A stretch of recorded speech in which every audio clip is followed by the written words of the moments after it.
have to be a little more vocal with. More of a mind of their own. Yeah. Boy, this is a prescription of habitat right here, isn't it? This is just how the artists would paint this kind of cover. At this time of year, yeah, it's kind of a representative day too here, isn't it? You know, coming back to Wisconsin, the motherland, to hunt grouse and woodcock, these are really the birds of my youth. I grew up hunting these birds.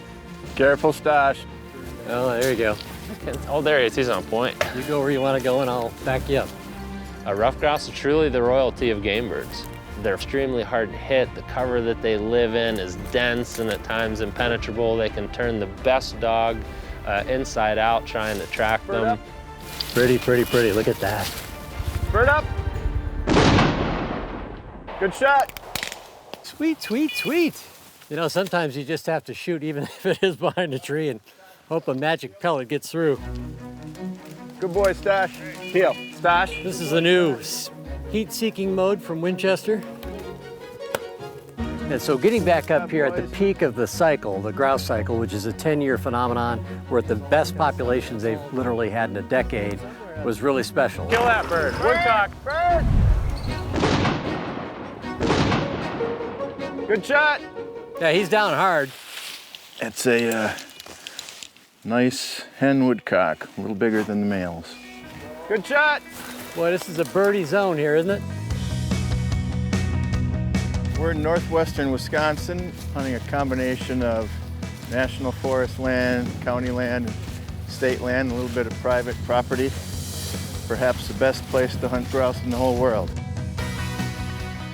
This is a return to my roots in Wisconsin, and as a student at the nearby University of Wisconsin Stevens Point, I used to hunt grouse and woodcock almost every week of the season. Even wrote a book about it 30 years ago. And on this trip, I am returning to my old stomping grounds to write a chapter in my new wing shooting book called Call Time. 1/3 of the northern 1/3 of the state of Wisconsin is public ground, so it's a tremendous resource. And boy, were the birds here. Boy, this is awesome looking cover. Wow. Hopefully we'll be in Good news, Ben. What's that? Sounds like there's a lot of birds here. Oh, Yeah. Sure. They knew you were coming and they said, hey, if the head of RGS is coming, we got to make sure he gets the good spot. For Ben Jones, ruffed grouse isn't just a game bird, it's a way of life. Ben's career is dedicated to preserving this species and maintaining healthy habitats in areas like these mixed forests of northern Wisconsin. Just a fascinating bird. I was fortunate enough to spend 5 years living with ruffed grouse, doing research on them into their habitats. And they're such an important part of our heritage and our culture of the uplands. bird. Got a limb chicken here. Get one on each side, a gun on each side of these pines, so we got a shot. Sometimes they'll do that. They'll just fly up and take a look around. I'm gonna push this tree over towards it. Maybe we can spook them.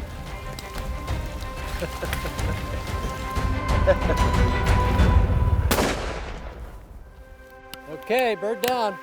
Bird down? Yep. Awesome. That's bringing back memories. It's been a few years since I've done this. That's fun. So basically you just bumped, and that happens a lot with grouse. They're skittish birds. They're just trying to figure out what was that, and they get up in a tree, look around, and then they meet the wrong person. Yeah. Good shot, Chris. Those are not easy shots. Thank you, thank you. Most folks miss those. Beautiful little birds, aren't they? They are gorgeous.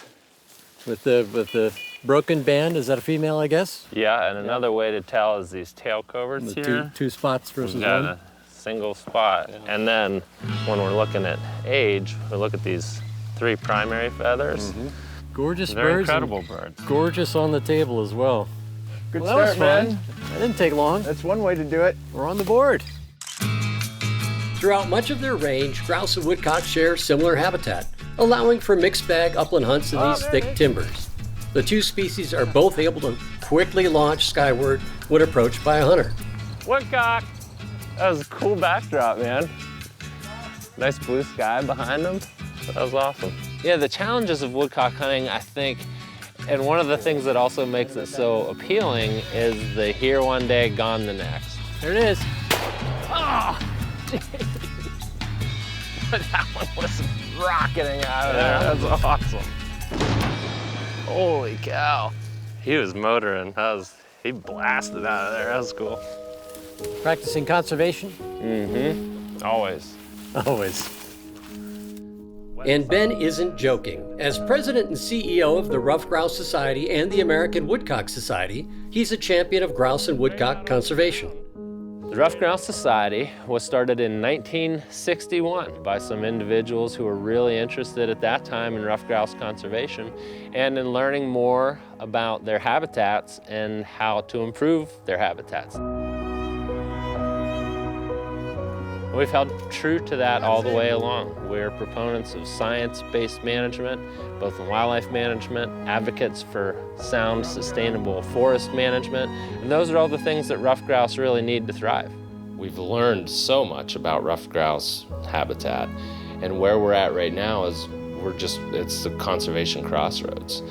And ruffed grouse today are listed in 18 state wildlife action plans as a species of greatest conservation need. And we talk about ruffed grouse being a bellwether. They're representative of dozens of other species that we don't hunt that are mirroring the same trajectories. Yeah. All forest dependent. That's right. That's right. Well, that's concerning. Things are dire, and that's not an overstatement. So that is what I see one of our primary roles is, to tell this story through the wildlife message with ruffed grouse as our bellwether.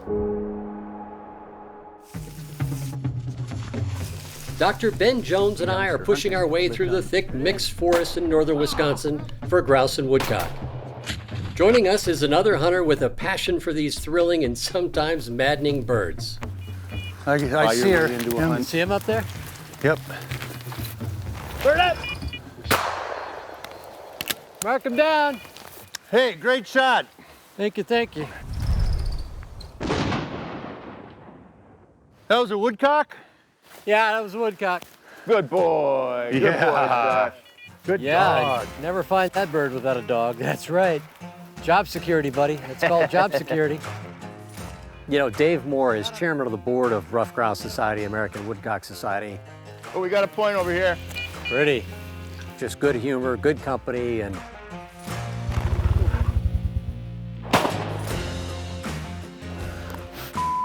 you get him? I did not get the grouse. Truly the honey hole right here. Yep, this is a good spot. The hunt that we took today was just a fantastic hunt. Got a point, so it's across the trail. Move up there, Chris, go ahead. If you saw it cross, the dog's on it, so it's up here. These kind of hunts are they're so much fun because they're hard and it's rewarding. It's just, I don't know, grouse hunting's something I grew up with as well. It's very addictive. And it's just one of those things that when you have success, it's remarkably rewarding. And when you don't, it's great camaraderie. Bird up.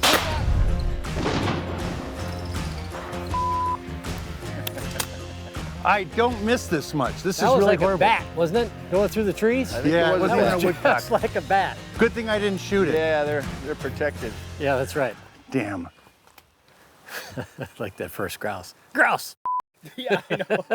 After every single It was one. just a reflex. Yeah. I said every grouse hunter can relate to that. Pretty point, look at that. Wow. Yeah, I never go this slow, but it's such a pretty moment Just here. rock solid. What a gorgeous point. Oh, Bird up. Bird He's down. He's down on the right side over there. Fetch him up, Stash. nice shooting, Chris. Thank you, thank you. We've got another female here. They are the first to migrate too. The males are the last. When you're only seeing males, you're at the end of the flight. So it's good that we're still got some females coming through.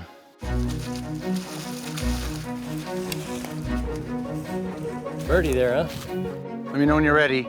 Grouse, on the other hand, will move after the dog points. And the dog relocates and relocates and relocates. Grouse. Yeah. In each of the grouse that we were able to harvest today, the dog moved and moved and moved and kept the bird on the ground until we were ready to shoot. And it was really nice to see grouse held. I've hunted with a lot of dogs, and these are exceptional. Look at the size of that bird. He said, Dad, it's too heavy. I just can't carry it. These birds are just like I remembered them. This grouse is truly the king of birds, and I think the dog work and the company today really honored them. Yeehaw. Oh, what a hunt. Yeah, yeah.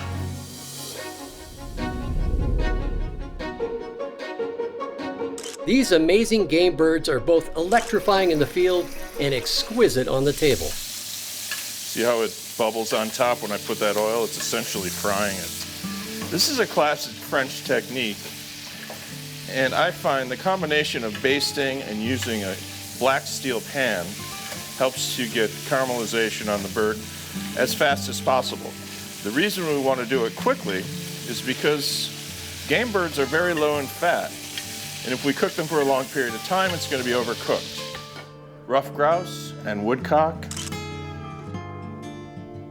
We were treated like royalty as we honored the king of game birds. Enjoy. And then at night we would have these, incredible meals. I mean, gourmet, over-the-top meals. Salute, Kobe. Thank you very much. I celebrate these grand birds with a chapter in my new wing shooting book, Call Time. And Ben honors them with his song.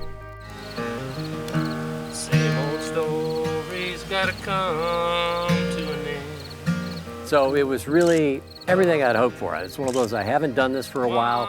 Once upon a time when I was growing up in this country and hunting grouse and woodcock almost every day of the season, it was very different to come back and yet much the same, The ghost of a no good man now be flying high.